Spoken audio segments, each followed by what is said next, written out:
Grandma Bertha hurried over, chins wobbling, large nose turning red. "Control your charges, Mrs. Boyle. This is a funeral, not a playground." "I want to see them," yelled Tom, squirming free. "I want to see my parents."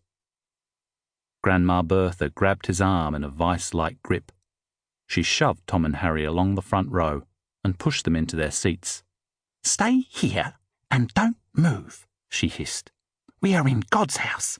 God is all-seeing and all-knowing. He will punish you boys severely for any further misbehaviour." Tom looked at his brother, and an understanding passed between them. Grandma's threat was an empty one. If Mama and Papa were dead, hadn't God already done his worst? Tom started to cry. Chapter 2. Isabel Abbott approached St. Mary's with shaky steps. The imposing sandstone cathedral built in the Gothic style was too grand, too public for her personal sorrow. A gloomy sheet of cloud lay over everything.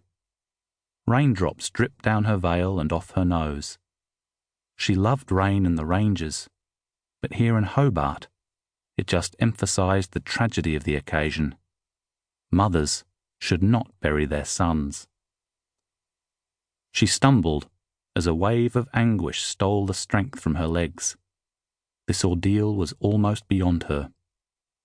Isabel steadied herself and searched the crowd, hoping to spot Thomas and Henry, Robert's twin boys. She hadn't seen them for 6 long years, but the children were nowhere in sight. Isabel had insisted on coming to the funeral alone. That was a mistake. She suddenly longed for a friendly face, someone to share the burden of her grief. Robert's father was dead, and her daughters lived in England. None of the Abbotts would welcome her. Far from it. Not the black sheep of the family.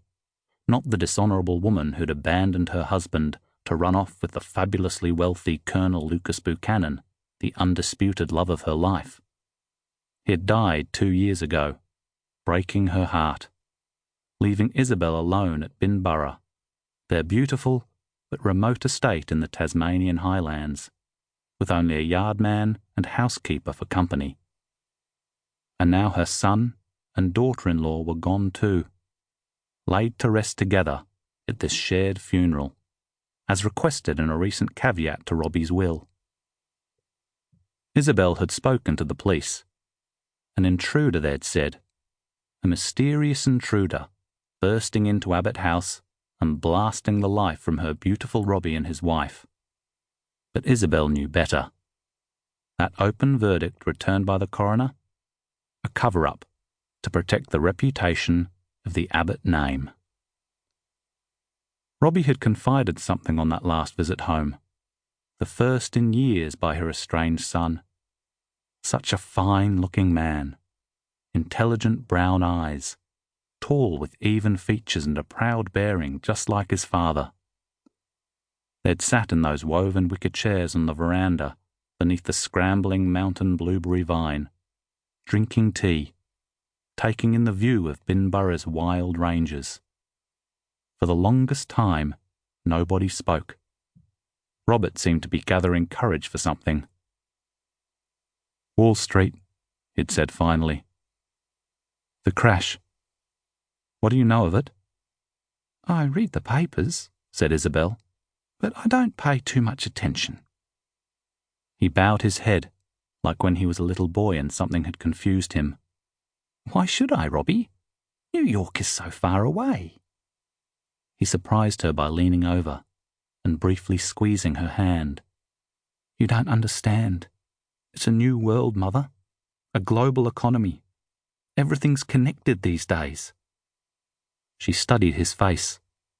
Robert had always been hard to read, so it shocked her to see open anguish in his eyes. The stock market was booming for years, with investors making money hand over fist.